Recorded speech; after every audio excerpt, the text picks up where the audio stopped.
মায়া এই কথার মর্ম জানা অবশ্যই চাই মদিনায় কে এলো রে ভাই রাসূলুল্লাহ।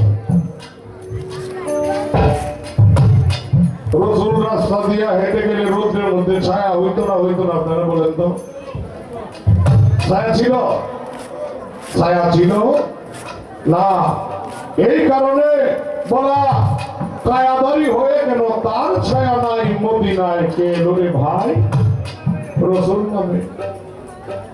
এখন কি বলে দেখেন, আমি কি দিব তুলনা তারে, ওনার তুলনা নাই এ সংসারে।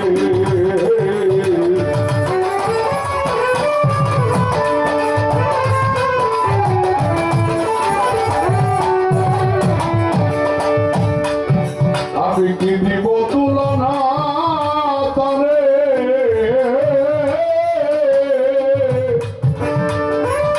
ওনার তুলনা নাই এ সংসারে। সে ছায়া ধরে দুপুর বেলায়,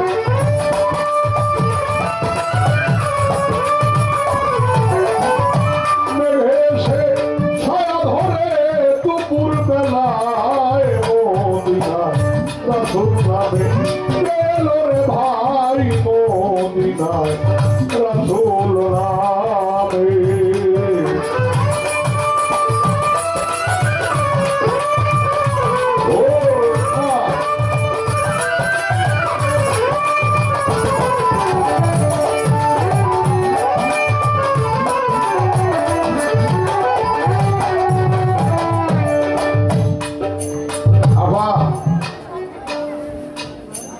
আদমরে আল্লাহ সুরতে বানিয়েছে। এখন আমার কাছে জানতে চেয়েছেন আপনার নবী যে নবী তত্ত্ব গান গাবেন, তাই নবীকে কার সুরতে বানিয়েছে। আমার কথা আগে শুনবেন। কথাটা হলো এই, আব্দুল হক মুহাদ্দিস দেওলভী রহমতুল্লাহ আলাইহি একটি বই লিখেছেন, যে কিতাবের নাম হলো মাদারাজুন নবুওয়াত। কি বই? মাদারাজুন নবুয়ত। সেই মাদারাজুন নবুয়তের মধ্যে লেখছে আহাত থেকে যে নূর বিভাজন হয়েছিল সেইটাও ছিল আহাত। আচ্ছা, আমি আপনাদেরকে একটা কথা বলি, এই যে আমার বেহালার স্বর আর বেহালা, এটা ছাড়া কি বেহালা বাজবো? বেহালা বাজবে? বাজবে না। তাইলে তালি বাজাইতে হলে কয়টা হাত লাগে? দুইটা হাত।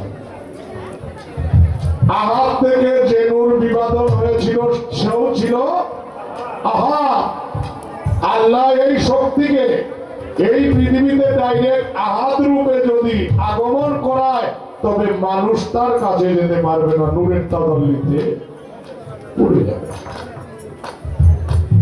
এই কারণে একটি মিমের পর্দা দিল গো বসায়া, এই কারণে হলো আহম্মদ। আহাত থেকে কি হইল? আহম্মদ। এই যে রশি সরকার বলছে তুমি আহাত হইতে আহম্মদ, পাক জমিনে মোহাম্মদ, সকল ধর্মের হাকিকত তোমার তরিকা। আমি কিন্তু ইসলাম গাইলাম না এটা।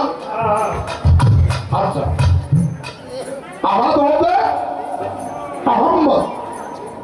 তখন যখন 570 খ্রিস্টাব্দে 12ই রবিউল আউয়াল সোমবার শুভ সাদেকের সময় দয়াল নবী তার সীমানায়ন করবেন, আরেকটা মিমের পর্দা বসায় দিল, 2 মিমে হলো মোহাম্মদ।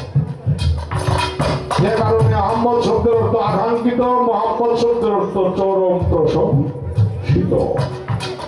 এই কারণে বলা লালন সাক্ষী করিতে একটু শুনেন, আপনার কথার জবাব আমার গানের মাঝে স্পষ্ট হয়ে গেছে।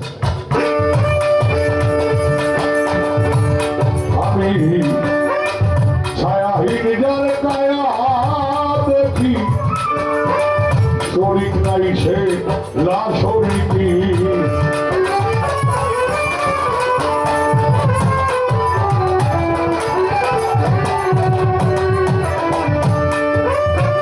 ছায়াহীন যার কায়া দেখি,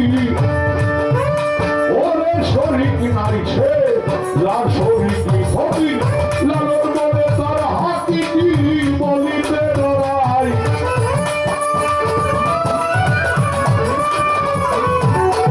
লালন বলে তার হাকিকি বলিতে ডরাই। মদিনায় রসুল নামে গেল রে ভাই, মদিনায় রসুল নামে।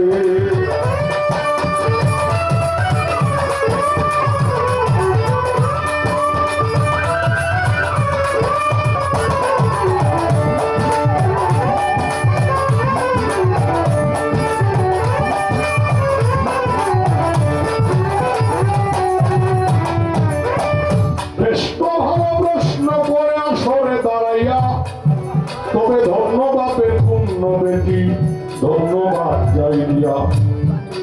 আপনারা আসেন যত যত জ্ঞানীজন, যেমন ভাবে প্রশ্ন করে ভুলি না কখন, গানের মাঝে কথার মাঝে উত্তর দিয়া লাভ দিয়া।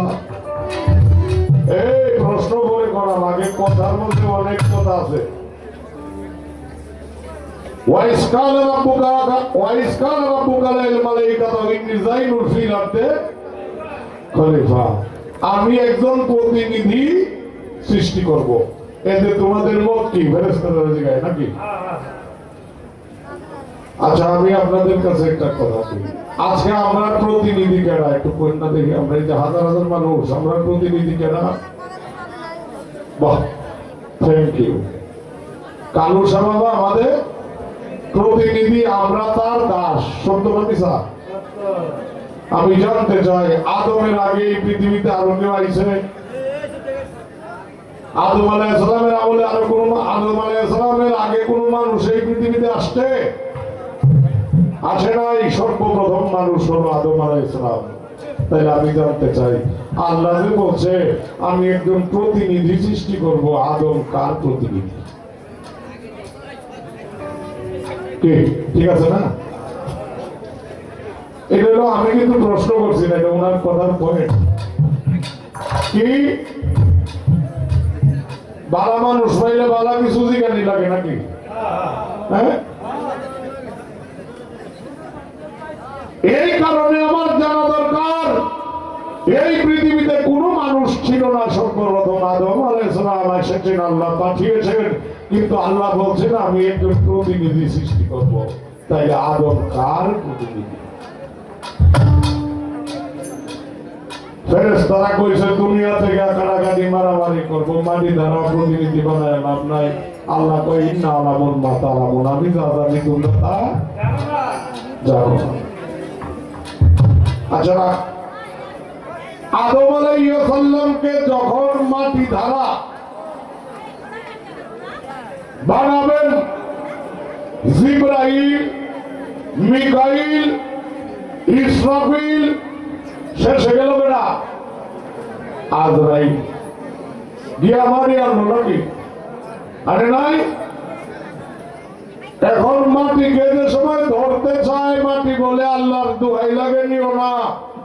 আর আজরাইল কয় তুমি যে আল্লাহর দোহাই দাও, ওই আল্লাহর হুকুম দিয়েছেন তোমাকে নেওয়ার জন্য।